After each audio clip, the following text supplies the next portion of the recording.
તમને એવું લાગતું હોય કે મને મેંગો ખાવાથી મોઢા ઉપર પિમ્પલ્સ કે એવું નીકળે છે કે મને ગરમ લાગે છે, ઘણા એવું કહેતા હોય છે, તો એને શું કરી શકાય?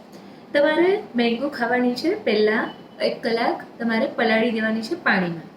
તો એની અંદરના જે કંઈક ફાઇટિક એસિડ છે કે કંઈ એવી ગરમ પ્રોપર્ટી છે એ રિલીઝ થઈ જાય છે. સેકન્ડ ટીપ છે, તમારે મેંગોને ક્યારેય ખાલી પેટે નથી ખાવાની, નળ્યા નથી ખાવાની.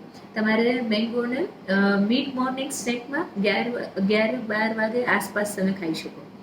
થર્ડ ટિપ્સ છે, તમારે મેંગોને જો ખાવી હોય તો તમારે કંઈક કુલિંગ ફૂડ હોય એની જોડે ખાઈ શકાય, જે કે તમે ચિયા સીડ છે એને પલાળી શકો અને એને મેંગોનું એક સ્મૂધી બનાવી શકો, એક સ્મૂધી બાઉલ બનાવી શકો.